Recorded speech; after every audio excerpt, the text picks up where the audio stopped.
పెద్దపల్లి పట్టణ అధ్యక్షులు గుండెటి రాజేష్ ఆధ్వర్యంలో కాంగ్రెస్ పార్టీ 140వ ఆవిర్భావ దినోత్సవ వేడుకల్లో నాయకులు పార్టీ ఆవిర్భావ జెండాను ఆవిష్కరించారు. ఈ కార్యక్రమానికి జిల్లా కాంగ్రెస్ పార్టీ ఉపాధ్యక్షులు మారెల్లి రాజిరెడ్డి, మాజీ కార్పొరేటర్ శంకర్ నాయక్, మాజీ డిప్యూటీ మేయర్ సాగంటి శంకర్ హాజరయ్యారు. అనంతరం మాట్లాడుతూ దేశానికి స్వాతంత్ర్యం తెచ్చిన పార్టీ, తెలంగాణ ఇచ్చిన పార్టీ, ప్రజాపాలనతో ముందుకు నడుస్తున్న పార్టీ మన కాంగ్రెస్ పార్టీ అని తెలిపారు. BJP down down BJP down down BJP down down Gandhi ke hataओ Congress party zindabad Congress party zindabad BJP hataओ Congress party zindabad Congress party zindabad BJP hataओ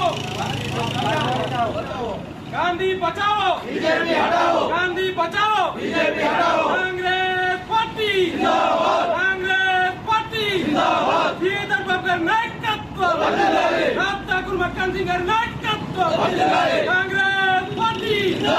BJP हटाओ कांग्रेस बचाओ बीजेपी पार्टी हटाओ गांधी बचाओ BJP हटाओ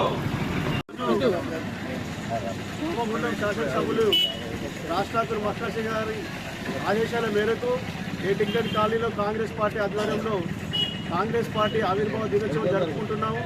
కార్యక్రమానికి ఇచ్చేసినటువంటి పెద్దలందరికీ స్వాగతం పలుకుతూ, అలాగే ఈరోజు రాష్ట్రంలో రేవంత్ రెడ్డి గారి నాయకత్వంలో మన మంత్రివర్యులు ప్రియతమ నాయకులు దైవ సమానులు దుద్దిల్ల శ్రీధర్బాబు గారి నాయకత్వంలో రామగుండంకి వచ్చేసరికి మన ప్రియతమ నాయకులు డైనమిక్ ఎమ్మెల్యే అయినటువంటి రాష్ట్రాధ్యక్షులు మస్టర్ సింగ్ గారి ఆధ్వర్యంలో పేదలకు, బడుగు బలహీన వర్గాలకు అన్ని సంక్షేమ పథకాలు అందుతూ ప్రజలందరూ ఈ రోజున సంతోషాన్ని వ్యక్తం చేస్తూ ఉంటే, కొందరు వాళ్ళందరూ మన ప్రియతమ నాయకులు రాజ్ ఠాకూర్ అన్న మీద నిందలు వేస్తూ ఉన్నారు.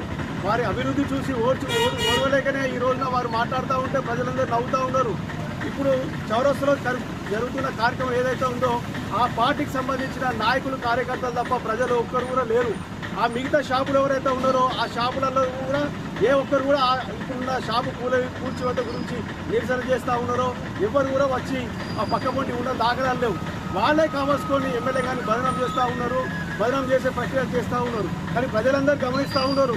ప్రజలందరూ ఒకవైపు ఉంటే ఈ పార్టీలకు సంబంధించిన కార్యకర్త నాయకులందరూ ఒకవైపు ఉన్నారు. ప్రజలు గమనిస్తూ ఉన్నారు. రానున్న రోజుల్లో ఇంకా వారికి తగిన బుద్ధి చెప్తారని చెప్పేసి తెలియజేస్తూ